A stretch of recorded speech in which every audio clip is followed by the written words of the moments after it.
Well, it's been 24 hours, and we're still smack dab in the middle of Satoshi's nightmare. Now it's become obvious that all the big central banks are engaged in another bailout. Why? Because fractional reserve banking has the great benefit of allowing us to pretend like we have more capital than we really do to fuel unfettered growth of our economies. But the darker flip side of that coin is that sometimes the banks can get upside down in their investments made with that pretend money. So here we are with insolvent banks propped up by the Bank Term Funding Program in the US and the opening of the swap lines internationally. But will that be enough to quench the fire? Are we already on a road that only ends with some combination of government CBDCs and non government crypto? If so, what does that even look like? Ready? Let's go.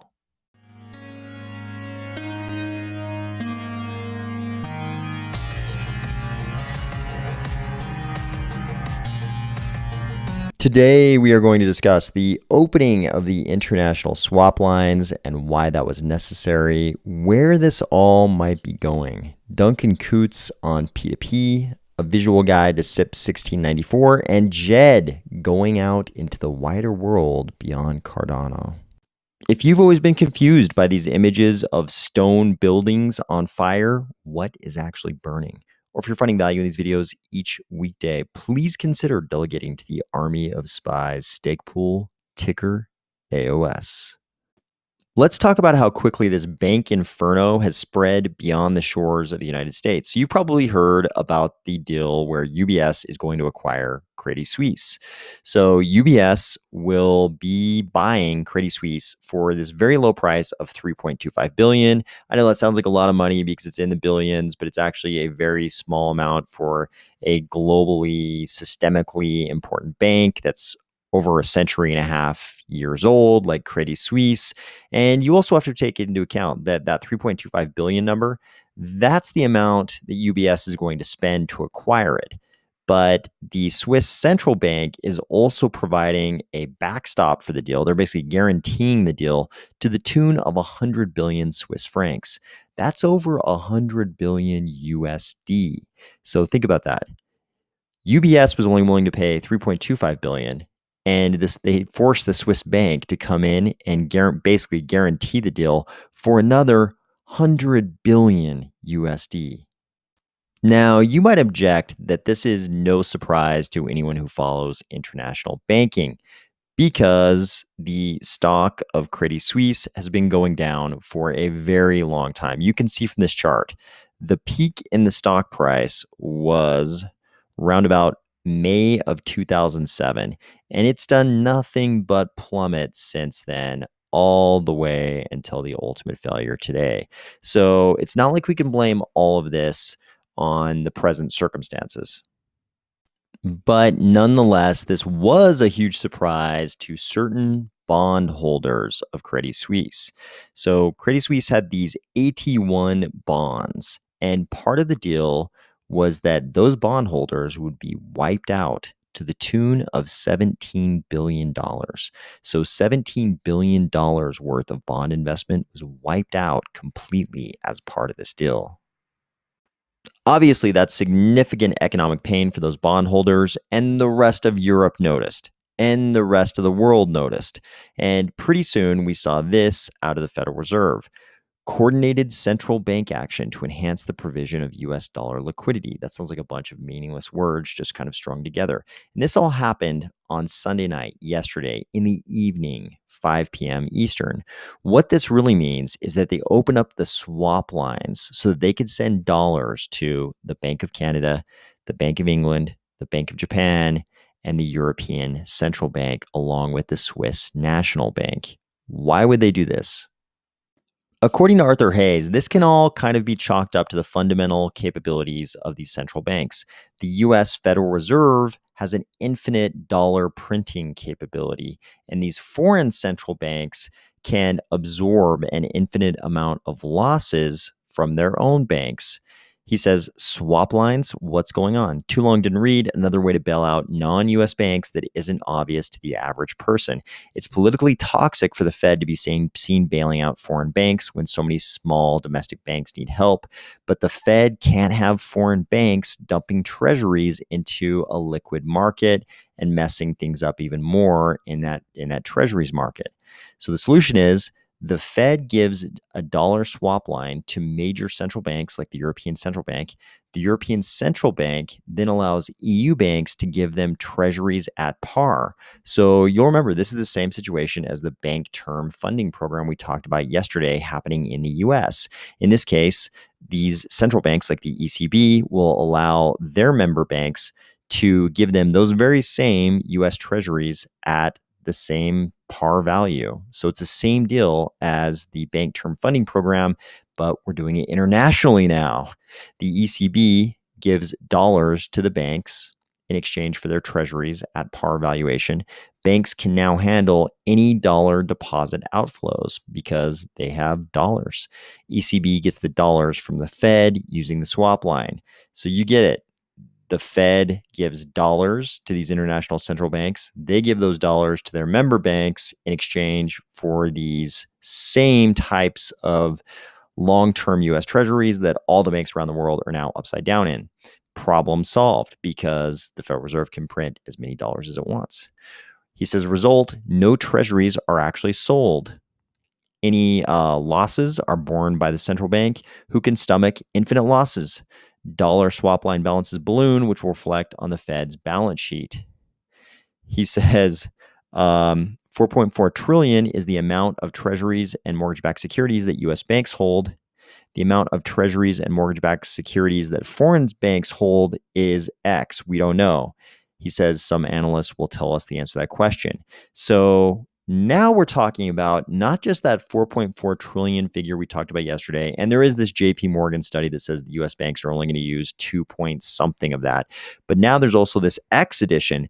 This is the amount of treasuries and mortgage-backed securities that the foreign banks hold.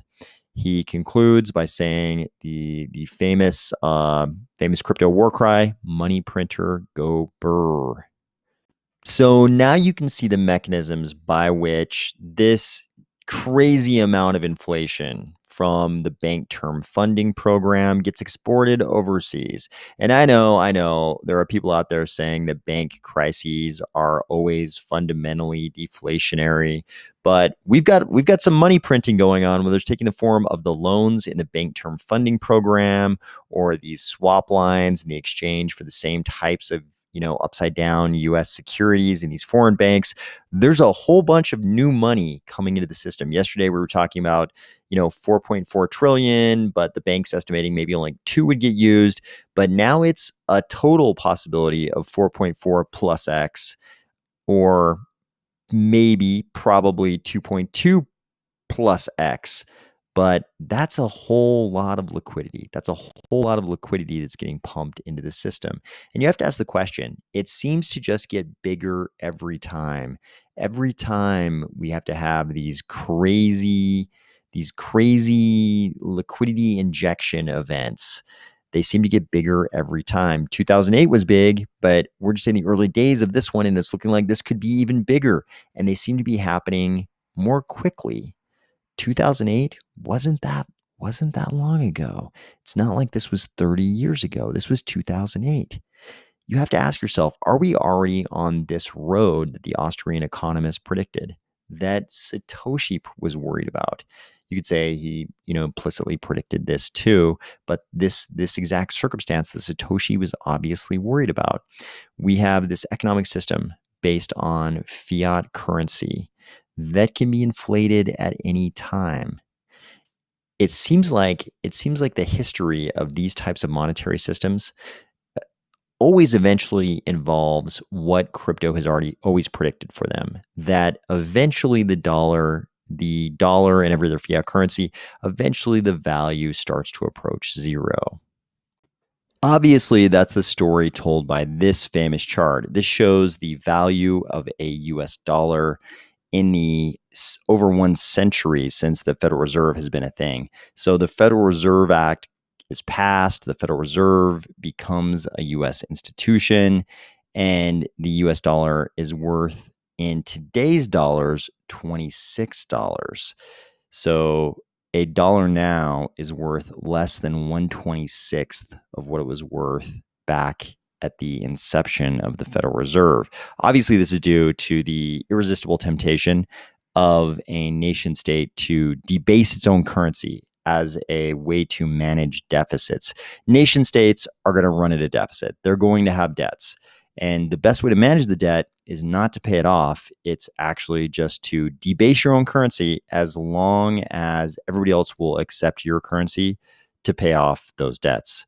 So the US is in a very lucky position as the world reserve currency because everybody will accept the US dollar to pay off US debts.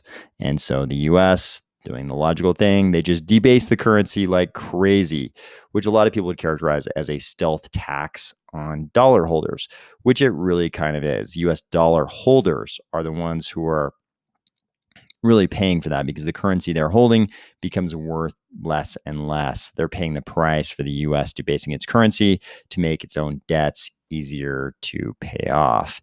This has been going on for a long time. I expect it to continue. The big question is, over what timeline do they continue doing this so much? They do what a lot of regimes who have debased their currency have done over the course of history, and that's switch from one currency to another one. And of course, in crypto, what everybody's afraid of is that they'll switch from the current US dollar to a US central bank digital currency that comes with all of the crazy dystopian things that people in crypto talk about all the time. We don't need to rehash all the behavioral economics and crazy stuff they could do with a central bank digital currency here. And there's also the fact that Jerome Powell has said they are going forward with a wholesale CBDC, but not necessarily a retail CBDC, because in his recent congressional testimony, he pointed out they don't even know if the US would need or want one. And in any case, he says the Federal Reserve would need Congress's permission to even start really thinking about issuing a retail CBDC. But I think this is just a matter of timeline. I think most of us in crypto would agree that eventually the US does end up at a retail CBDC. And probably a lot of these giant money printing events like we're currently undergoing push us on an accelerated schedule toward that CBDC. It probably happens sooner the more we're debasing our currency like crazy in these kinds of events. So we have to start thinking about what this world looks like, where we've got crypto, as it currently exists, and we've also got a US CBDC. Because I think we can guess that all of the non-crypto people, they're just going to move right over to US CBDC. Like their old dollars will go away. They'll be credited with this new US central bank digital currency, and they're not really going to care. They'll probably be surprised when some of the more dystopian things come along, but initially they're just going to jump right over. And then you'll have all of us in crypto. But I don't think it really changes that much. I think Satoshi's rationale for crypto, for Bitcoin originally, and by extension for all of crypto, stays the same, because they're still just going to do all the same things with the US CBDC and a lot more that they're currently doing with the current US dollar. They're still going to be engaging in fractional reserve banking. They're still going to debase the value of that currency to make it easier to manage debt, national debt. All the same things will be going on. They'll just be given these new powers because that new currency will be digital, and they're basically all of the nodes on the network. So when a retail US CBDC does come along, I don't even know if it changes that much for crypto holders. But I think just like central banks can't avoid the temptation of debasing their own currency to help manage debt, I think they're also not going to be able to avoid the temptation of doing some of those dystopian things with money. I think when they need to stimulate spending, you will eventually see the CBDC that gets erased from your wallet if it's not spent within a certain amount of time. To some extent, and I think it'll start out small, but eventually, to some extent, you're going to start seeing some of these small dystopian things. And that's when all of the non-crypto holders are going to really understand the difference between the free monies in crypto and the dystopian money that will be in all of the CBDCs around the world. Speaking of one of the freedom currencies, P2P has come to Cardano, and IOG dropped a video from Duncan Coutts explaining exactly what P2P is and how it's going to work. Yes, he looks like a wizard. I can only assume that he has various cloaks and wands in that dresser behind him, but he's a crypto wizard, and he's our crypto wizard. And he does a good job in this video explaining to you exactly what P2P is. You should go check out the video. But this is one of those nooks and crannies, and it's something I love about Cardano. They're constantly pursuing decentralization in every nook and cranny of the ecosystem. P2P is one of those places where IOG doesn't want to be running things anymore. They want to turn that over to us. I'm glad that P2P is here. Go check out this video, and Duncan Coutts will explain it all to you.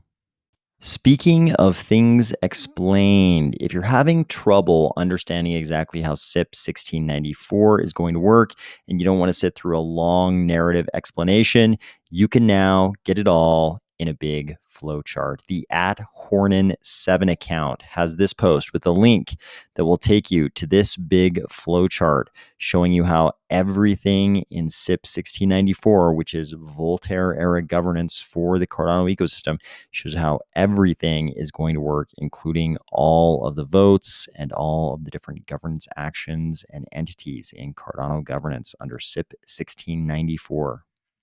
Finally, a little news out of the Coty world. It looks like Djed is not just staying here with us in Cardano. They say Djed will be on other chains as well, obviously on Ethereum and Binance Smart Chain, just to name a few, because DeFi ecosystems need a stablecoin that is stable and reliable. I'm interested to see how this pans out for Coty, because I think we've seen a certain number of projects either announce an intention or actually attempt to start out in Cardano and then branch out into other ecosystems. And I'm like probing my mind, trying to see if I can think of an example where that's really been successful. I can't think of any, normal projects where that seems to have been very successful. I'm sure in the Cardano NFT scene, something like that has happened. But as far as like non-NFT projects, I'm trying to think if anybody has actually been as successful outside of Cardano as they were when they started in Cardano. So I'm very curious to see how this works out for Coty. I hope you're having a great week, and I'll talk to you tomorrow.